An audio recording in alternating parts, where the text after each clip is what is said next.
ચોમાસાનો વરસાદ ખેંચાવાને લઈ અમિત શાહે વ્યક્ત કરી ચિંતા। ગાંધીનગરમાં ગૃહમંત્રી અમિત શાહની અધ્યક્ષતામાં બેઠક થઈ પૂર્ણ। ખેડૂતો વાવડીમાં ઉતાવળ ન કરે તે સમજાવવા પ્રશાસનને શાહની સૂચના।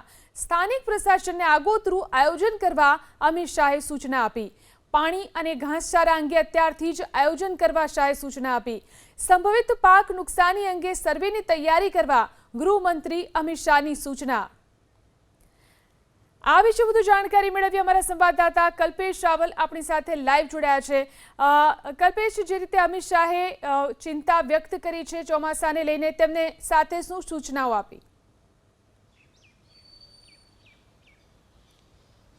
ગાંધીનગરના સાંસદ તરીકે district development coordination and monitoring committee, જેને દિશા કહેવાય છે, એ કમિટીની બેઠકના અધ્યક્ષ પદે તેઓ ઉપસ્થિત રહ્યા હતા અને તમામ જિલ્લાના જે ધારાસભ્યો, અન્ય સાંસદો, કલેક્ટર અને અન્ય ઉચ્ચ અધિકારીઓ ઉપસ્થિત રહ્યા હતા।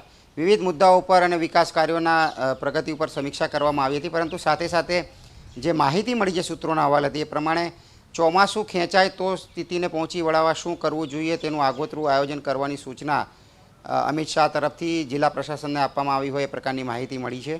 આ સંદર્ભમાં પાણી અને ઘાસચારાની કોઈ અછત ન સર્જાય તેની યોગ્ય વ્યવસ્થા કરવા માટે તાકીદ કરવામાં આવી છે। સાથે જ જો વરસાદ ખેંચાય અને પાક નુકસાની થાય તો તુરંત જ નુકસાનીના સંદર્ભમાં સ્થાનિક ગ્રામસેવક અને તલાટી કક્ષાએથી સર્વે હાથ ધરવો અને જે લોકોએ હજુ વાવેતર ન કર્યું હોય તેને હમણાં રાહ જોવા માટે સમજાવવા આ પ્રકારની સૂચનાઓ આપવામાં આવી હોય એ પ્રકારની માહિતી મળી છે। એટલે આગોતરું આયોજન કરવા માટે તાકીદ કરવામાં આવી છે। સાથે જ ડ્રોપઆઉટ રેટના સંદર્ભમાં, કુપોષણ ઘટાડવાના સંદર્ભમાં અને અન્ય જે પ્રોજેક્ટ્સ જે અત્યારે હાલ ઓનગોઈંગ છે તે ઝડપથી પૂર્ણ થાય એ બાબતની સંદર્ભમાં પણ વિચાર વિમર્શ કરવામાં આવ્યો હતો।